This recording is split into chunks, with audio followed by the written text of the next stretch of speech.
వ్యాసమహర్షి రచించిన స్కాంద పురాణం ప్రకారం కార్తీక మాసాన్ని దామోదర మాసమని కూడా అంటారు.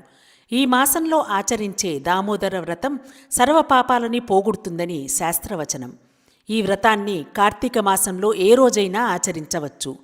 ఈ సందర్భంగా దామోదర వ్రతం అంటే ఏమిటి, దాని వెనక ఉన్న పురాణ గాథ ఏమిటి? శ్రీ మహావిష్ణువుని దామోదరుడని కూడా పేరుంది. దామోదరుడు అంటే దమ అంటే తులసిమాల. శ్రీ మహావిష్ణువుకు దామోదరుడని పేరు కూడా ఉంది. దమ అంటే తులసిమాల, ఉదరం అంటే కడుపు.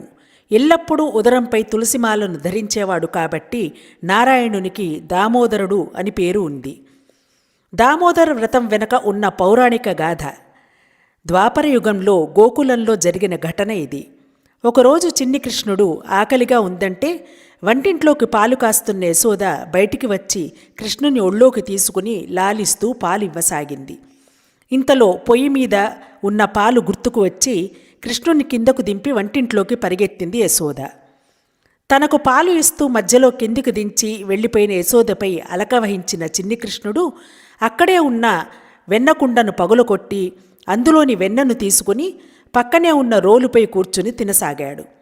కృష్ణుని వెతుకుతూ వచ్చిన యశోద అక్కడ పగిలి ఉన్న కుండను వెన్న తింటున్న కృష్ణుని చూసి కోపంతో, నీ ఎల్లరి ఎక్కువైపోయింది, ఉండు నీ పని చెప్తా అంటూ కృష్ణుణ్ణి తరమసాగింది. ఎంత పరిగెత్తినా కృష్ణుడు దొరకలేదు. ఈ ఘట్టాన్ని స్వర్గంలో దేవతలంతా ఆశ్చర్యంగా చూశారట. భగవంతుని తరుముతున్న యశోదకు ఎంతటి పుణ్యమో కదా అని ముక్కున వేలేసుకున్నారట. చివరకు తల్లి బాధ చూడలేక కృష్ణుడు యశోదకు చిక్కాడు. తన చేతికి చిక్కిన చిన్ని కృష్ణుని యశోద పక్కనే ఉన్న రోటికి తాడుతో కట్టేయడానికి ప్రయత్నించింది. యశోద తీసుకున్న తాడు సరిగ్గా 2 అంగుళాలు తగ్గింది. మళ్లీ పెద్ద తాడు తెచ్చింది. ఆశ్చర్యం, మళ్లీ 2 అంగుళాలే తగ్గింది. ఇలా ప్రయత్నించి విసిగెత్తింది. ఏమిటిది కృష్ణ అని తలపట్టుకున్న యశోద మీద కరుణతో కృష్ణుడు ఆమె ప్రేమకు వాత్సల్యానికి లొంగి చివరకు తాడుతో కట్టించుకున్నాడు. దమ అంటే తాడు అని అర్థం.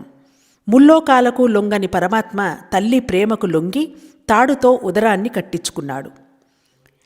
యశోద కన్నయ్యను రోటికి కట్టేశాక అల్లరి కన్నయ్య ఊరుకున్నాడా? లేదు. అలా రోలుని ముందుకు లాక్కుంటూ 2 పెద్ద చెట్ల మధ్యగా కన్నయ్య వెళుతుండగా ఆ 2 చెట్లు కూలిపోయి వాటిల్లోంచి 2 దివ్యపురుషులు ప్రత్యక్షమయ్యారు.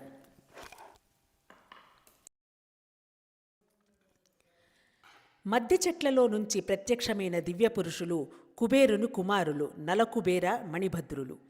ఒకనాడు వారు రాజభోగాలు అనుభవిస్తూ కొలనులో మద్యాన్ని సేవిస్తూ స్నానం ఆచరిస్తూ ఉండగా అటుగా వెళుతున్న నారద మునివర్యులను పట్టించుకోకపోవడం వల్ల నారద మహర్షి వారిని మద్ది చెట్లుగా పడి ఉండమని శపిస్తాడు.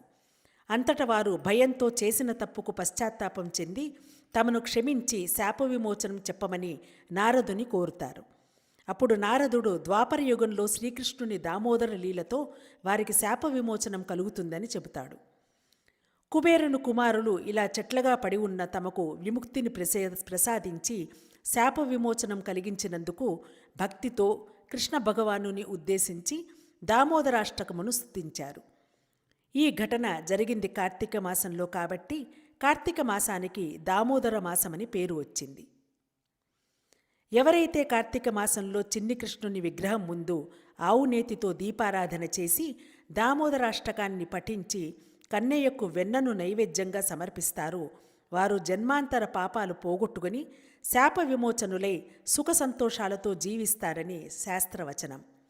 ఓం శ్రీ కార్తీక దామోదరాయ నమః. ఈ వీడియో మీకు నచ్చినట్లయితే లైక్ చేయండి, షేర్ చేయండి, మా ఛానల్ని సబ్స్క్రైబ్ చేయండి.